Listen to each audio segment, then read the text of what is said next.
by yourself.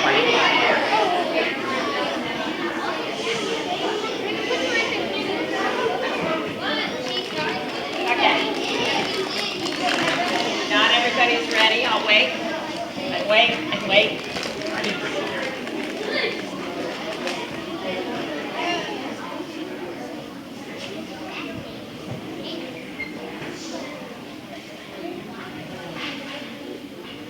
Oh, silence is golden, finally. Good afternoon. I'm delighted to be back. Third graders, I think most of you are third graders in this room, for another year of Meet the Masters, thanks to the Longfellow PTA that brings special programs to your school. They raise money to be able to bring programs like Meet the Masters to Longfellow. And once again, I will be here 3 times. Each time it will be a different artist. So I'm back again in February, and then my last visit's at the end of April. So it's kind of throughout the school year. It is our first time together for this school year, and as I usually do, I like to show a couple of the tools that artists use when they create their wonderful art. And by the way, just to kind of remind you, our program is called Meet the Masters because we're talking about master artists, which is just another way to say a really good artist, a famous artist, an artist whose works can be found in museums around the world, like today's artist. I'll be introducing him in just a second, but first let me show you a couple of the tools. You've seen these before if you've been coming to Meet the Masters since kindergarten. Paintbrush, as you know, I've said this, an artist has a big collection of these because they come in all shapes and sizes. So you would not use this brush if you were doing a little dot of light in someone's eye in a portrait. You would obviously use a very skinny brush. And you would use an even a fatter brush than this if you were painting like a lot of blue for the sky, you know, like a big background color. So this is why artists have so many of these. And these are expensive. Good artist brushes are not cheap. So artists take very good care of their brushes. They would never, especially if they've been using oil paints, leave them sitting with paint on them overnight because they would be ruined. The paint would be stuck on them. They always very carefully clean their brushes after a day of painting to have them ready for the next day. So I think a lot of you will remember the name of what we call this. Palette, that's right, exactly. Mine is just a demonstration one. It's really not very practical because it's not big enough. Most artists, their palettes, when you see photos of them, they're a lot bigger than this. This one's made out of cardboard. I've seen them out of wood, the old-fashioned ones from long ago. Nowadays, they're making them out of plastic, out of glass, out of tile, all kinds of materials for palettes. The hole here is for the thumb to hold it comfortably in your hand while you're painting, and then the brush would be in the other hand. So just two of the tools that artists use. Today's artist, you're going to be surprised when I pronounce his name because it's not pronounced the way you would think. It's pronounced, and I'll say it the way he would have said it himself, speaking Spanish, which is his native language, Joan Miro.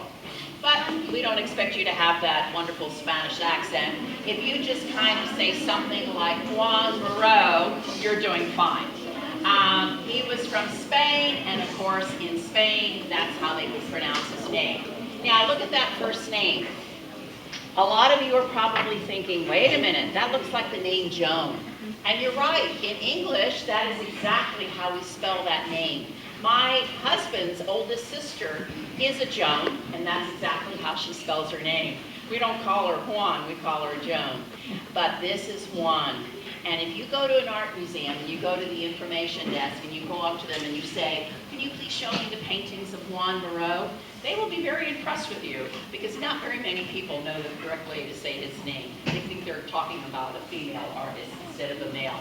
I'm going to start off this afternoon by showing you 2 paintings side by side. They're both very different from each other. I'm saying that, but I don't need to tell you that. You're going to figure that one out for yourself. So let me go turn off some lights. We'll leave that back door open so it won't be so warm in here. And then you'll get to see the 2 paintings.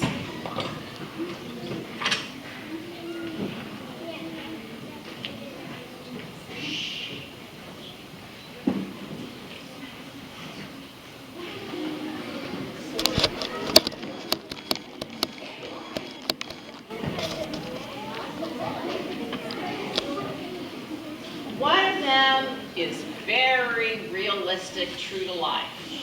The one on the right or the one on the left? Of course it is. And it is, of the two, it is the oldest one. It was the one that was done the longest time ago. This was done by a master painter, a Dutch master painter. Dutch refers to the country of Holland. In fact, the next time I come in February, we're going to be talking about one of the greatest Dutch masters, Rembrandt. This would have been done by someone who lived during his life. And this is very realistic.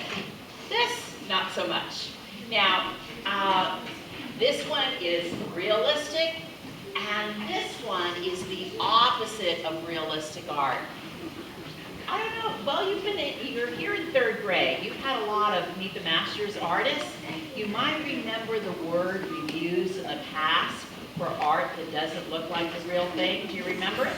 Abstract, absolutely, very good. Let's show you those two words side by side. One is definitely very realistic and the other one is abstract. Let me tell you the story of why I'm showing you these two paintings. One is really a copy of the other. Joan Miro was on vacation in Holland, went to one of their great art museums, saw this old painting on the wall. This is, well, you know, it's now about 400 years old. It was already pretty old when he saw it, and he really liked that painting. And he decided that when he got home to Spain, he was going to paint it. But when he painted it, he was going to make it different. And he certainly did, because he did it in the abstract style. To help you kind of see the connection between the two, let's review what's on the realistic painting.